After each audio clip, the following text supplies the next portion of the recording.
सबसे पहले आपको बताएं, स्पीकर कौमी असम्बली सरदार अयाज सादिक की मेजबानी में हुकूमत और पीटीआई की मुज़ाकराती कमेटियों का पहला इजलास हुआ है, जिसमें हुकूमत और पीटीआई ने बातचीत आगे बढ़ाने पर और अगला इजलास 2 जनवरी को बुलाने पर इत्तफाक किया है। पीटीआई की 7 रुकनी मुज़ाकराती कमेटी के सिर्फ 3 अरकान असद कैसर, हामिद रजा और अल्लामा नासिर अब्बास इजलास में शरीक हुए, जबकि उमर अयूब, सलमान अकरम राजा, अली अमीन गंडापुर और हामिद खान एडवोकेट इजलास में शरीक नहीं हुए।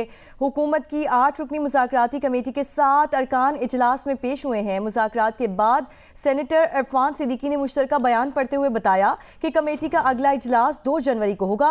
पीटीआई तहरीरी शक्ल में मुतालबात लाएगी। आज पार्लियामेंट हाउस में हुकूमती इत्तेहादी कमेटी और पीटीआई इत्तेहादी कमेटी के दरमियान मुज़ाकरात की पहली बाज़ाब्ता नशस्त हुई। दोनों मुज़ाकराती कमेटियों ने खैर सगाली का इजहार करते हुए आज के इजलास को नहायत मुस्बत पेशरफ्त करार दिया। उन्होंने तवक्को ज़ाहिर की कि पार्लियामेंट मसाइल हल करने का अहम फोरम है और मुज़ाकराती अमल को जारी रहना चाहिए। अपोजिशन कमेटी ने अपने इब्तदाई मुतालबात का खाका पेश किया। तय पाया कि अगली मीटिंग में अपोजिशन कमेटी तहरीरी तौर पर अपने मुतालबात और शराइत कार पेश करेगी ताकि उस दस्तावेज़ की रोशनी में बातचीत को आगे बढ़ाया जा सके।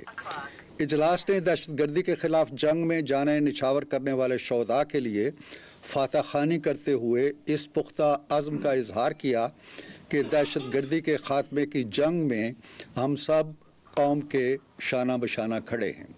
दोनों मुज़ाकराती टीमों ने स्पीकर सरदार अयाज सादिक का शुक्रिया अदा किया और हुकूमती कमेटी के क़याम और मुज़ाकरात के अमली आगाज़ के लिए उनकी कोशिशों को सराहा। बाहमी मुशावरत से तय पाया कि अगला मुज़ाकराती इजलास 2 जनवरी को मुनक़िद होगा। मुज़ाकरात के बाद पीटीआई की मुज़ाकराती कमेटी के रुकन असद कैसर ने बताया कि उन्होंने अपने मुतालबात पेश कर दिए हैं। 2 जनवरी को मुतालबात तहरीरी शक्ल में लाएंगे। आज आपने तो रिपोर्ट कर दिया है कि आज हमारी मीटिंग हो गई है।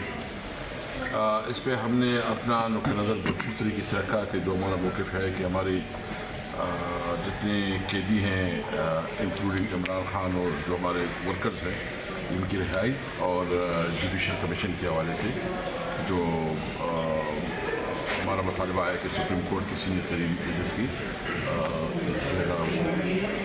जुडिशल कमीशन बनाया जाए। और 2 तारीख को जो हमारी मीटिंग है उसमें हम पूरा अपना जो हमारा जो भी डिमांड्स है जो भी है उसमें रखेंगे। हमने ये भी मुतालबा किया है कि इमरान खान के साथ जो है ना हमारा राबिता इस्तवार किया जाए, उनके साथ हमारी मीटिंग हो ताकि जो भी हो, क्योंकि वो हमारा लीडर है, उन्हीं की इंस्ट्रक्शन पे हम आगे बढ़ेंगे। तो हुकूमत ने ये मुतालबा मान लिया है कि हम आपको मुलाकात अरेंज करते हैं। स्पीकर कौमी असम्बली सरदार अयाज सादिक ने कहा है कि मुज़ाकरात का बहुत मुस्बत आगाज़ हुआ है, इस अमल से ज़्यादा कयास आराइयाँ ना की जाएँ। मैं शुक्रगुज़ार हूँ हुकूमती लीडरशिप का और कमेटी मेंबरान का, और मैं शुक्रगुज़ार हूँ अपोजिशन की लीडरशिप और इनके सीनियर मेंबरान का, जिन्होंने आज बहुत ही एक मज़बूत तरीके से आज की गुफ्तगू की। कुछ माजी की बातें हुई, कुछ हाल की बातें हुई और कुछ मुस्तक़बिल की बातें हुई। माहौल बहुत अच्छा था और मुझे उम्मीद नज़र आती है कि अगर हम सब मिल के सर जोड़ के पाकिस्तान की बेहतरी के लिए जो कि अहद भी करते हैं और कोशिश भी करेंगे, काम करना चाहते हैं, इसमें सियासी बेहतरी भी आएगी, जमहूरियत भी मुस्तहकम होगी, पाकिस्तान को जो चैलेंजेस दरपेश हैं उसमें भी बेहतरी आने का इम्कान है। जितनी कम से कम स्पेकुलेशन हो इसके ऊपर, जितने कम से कम कमेंट्स किए जाएं, जब तक ये चीज़ें कंक्लूड नहीं होता वो बेहतर रहेगा। और आपसे भी गुजारिश है कि इसको एक पॉजिटिव पराए में आप भी देखिएगा, नेगेटिविटी की तरफ से ना देखिएगा, क्योंकि आज का माहौल अच्छा था।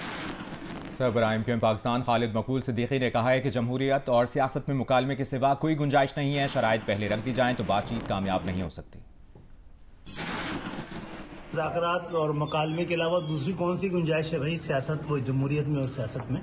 ये सबसे ज़रूरी चीज़ है और ये बहुत पहले हो जानी चाहिए थी। ये तो चॉइसेस भी नहीं रखती है, हमें तो हर एक से आप जो ऐवान में है वो जैसा भी है बातचीत तो आपको करनी पड़ती है। इस बुनियाद पे आप ऐवानों में आना तो नहीं छोड़ देते, इलेक्शन लड़ना तो नहीं छोड़ देते कि कौन गलत है कौन सही है। आपको फिर मुज़ाकरात भी हर हालत में करने होते हैं। लेकिन खालिद साहब, एक तरफ मुज़ाकरात हो रहे हैं, दूसरी तरफ सिविल नाफरमानी की कॉल हो रही है, तो बीइंग अ पॉलिटिशियन आप क्या समझते हैं कि इसके क्या असरात होंगे? ये मसला और ये एतराज और एतराफ भी जो है वो मकालमे की शक्ल में हो सकता है। मुज़ाकरात होंगे तो कोई बताएगा भाई आप ये क्या कर रहे हैं। अच्छा खालिद साहब, ये आप लोगों की हमेशा से पॉलिसी रही है कि आप ज़ाहिर है बातचीत से मिसाल का हल निकालना चाहते हैं, लेकिन क्या वो बातचीत कामयाब हो सकती है जिसमें शराइत पहले ही रख दी जाए? नहीं होगी। हुज्जत तमाम करना बड़ा जरूरी होता है। आगे बढ़ते हुए आपको बताएं कि पाकिस्तान स्टॉक एक्सचेंज में कारोबार के दौरान जबरदस्त तेजी देखी जा रही है। पाकिस्तान स्टॉक एक्सचेंज का 100 इंडेक्स 3,798 पॉइंट्स इजाफे के बाद 1,13,442 तक जा पहुंचा है। आज कारोबार के दौरान 100 इंडेक्स में 3.5% इजाफा भी रिकॉर्ड किया गया है। पाकिस्तान स्टॉक एक्सचेंज में कारोबार के दौरान जबरदस्त तेजी देखी जा रही है। पाकिस्तान स्टॉक एक्सचेंज का 100 इंडेक्स 3,798 पॉइंट्स इजाफे के बाद 1,13,442 तक जा पहुंचा है। आज कारोबार के दौरान 100 इंडेक्स में 3.5% इजाफा रिकॉर्ड किया गया है।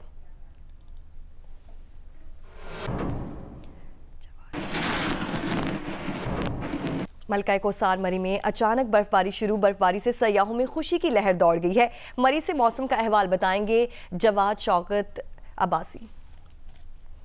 मैं इस वक्त मलका कोसार मरी में हूँ और मरी के मौसम ने अचानक से अंगड़ाई ली है, तेवर बदले हैं और इस वक्त मरी में बहुत खूबसूरत बर्फबारी के मनाजिर देखने को मिल रहे हैं और बर्फबारी इंतहाई शिद्दत से हो रही है। इस वक्त मैं बताऊँ तो पाकिस्तान के तूलो अर्ज़ से आने वाले सयाह अचानक बर्फबारी देख के इंतहाई खुश दिखाई दे रहे हैं। ना सिर्फ सयाह बल्कि मकामी अफराद भी इस अचानक बर्फबारी को देख के इंतहाई महसूस भी हो रहे हैं। महकमे मौसमियात के मुताबिक बर्फबारी का ये सिलसिला आइंदा 24 घंटे जारी रह सकता है। दूसरी जानब अगर मैं बताऊँ तो आज सुबह से मरी को गहरे बादलों ने अपनी लपेट में ले रखा था। अचानक बर्फबारी भी शुरू हो चुकी है और बर्फबारी के बाद जो है वो मरी का मौसम यकसर तब्दील हो चुका है और इस वक्त ठंडी ठंडी हवाएं चल रही हैं और इस वक्त जो सर्दी की शिद्दत में है उसमें बेपनाह इजाफा हो चुका है। जी। और आज़ाद कश्मीर के शहर मीरपुर में तवील खुश्क सर्दी के बाद बारिश का सिलसिला शुरू हो चुका है। मौसम का अहवाल जानेंगे नुमाइंदा जियो न्यूज़ शहबाज बुखारी से। जी बिल्कुल, मीरपुर आज़ाद कश्मीर में मौसम सरमा की पहली बारिश का आज आगाज़ हो चुका है। बारिश से जहां मुख्तलिफ़ बीमारियों का खात्मा हुआ है, इसी के साथ साथ सर्दी की शिद्दत में भी इजाफ़ा हो चुका है। मीरपुर के जो नवाही इलाके हैं जिनमें मंगला, चकसवारी, डडियाल, इस्लामगढ़, इन इलाकों में भी कहीं हल्की और कहीं तेज़ बारिश का सिलसिला जारी है। जबकि महकमा मौसमियात का कहना है कि आने वाले 24 घंटों के दौरान इन इलाकों में कहीं तेज़ और कहीं जो हल्की बारिश है इसका सिलसिला जारी रहेगा। जी। मालाकंड के मरकज़ी शहर बरखेला की मशहूर मिठाई अमृतसर अपनी मिठास और जायके की वजह से बहुत मशहूर है। ये मिठाई लोग अहम मौके पर सौगात के तौर पर दूसरों को भेजते हैं। देखिए रिपोर्ट। मलाकंड में इब्तिदा ही से अहम तकरीबात, शादी, ब्याह और दीगर मौक़ों पर अमरसी की मिठाई तकसीम करने की रिवायत थी। अब अमरसी शादी ब्याह का तोहफा और हर मौसम की सौगात है। कोई भी रुत हो, पहले मलाकंड अपने अजीज व अकारिब और दोस्त व अहबाब को नहीं बोलते। इखलास, मोहब्बत और भाईचारे के इजहार का जो सलीका मलाकंड के शहरियों के यहाँ मौजूद है वो अपने मिसाल आप है। यही वजह है कि सर्दी हो या गर्मी, अपने प्यारों को ये मिठाई सौगात के तौर पर भेजा जाता है। मलाकंड के शहर बरखेला में भी चीनी और गुड़ से अमरसे तैयार किए जाते हैं, जिसमें मूंगफली, बादाम, काजू और इलायची का इस्तेमाल होती है। इसके पेड़े बनाकर तेल में तले जाते हैं, जो दिल के मरीज भी बिला खौफ खा सकते हैं। काम तो हम बहुत पुराने ज़माने से कर रहे हैं। हमारा दादा कर रहा था, फिर हमारे बाप ने कर रहा था, अभी हमको हवाला हुआ और ये तो बहुत अच्छा चीज़ है। बहुत दूर दूर चाहते हैं, अमेरिका चाहते हैं, दुबई चाहते हैं।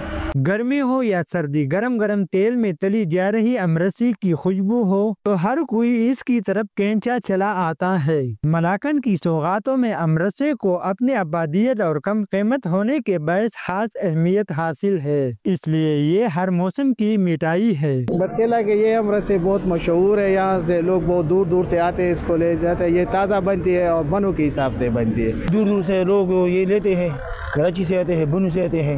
ये बहुत अच्छा टेस्ट है, माशाल्लाह बहुत अच्छा है। दुकानदारों का कहना है कि अमरसे की अंदरूनी मुल्क समेत बाहर ममालिक में भी मांग है और अक्सर लोग मुल्क से जाते हुए अमरसे साथ ले जाते हैं।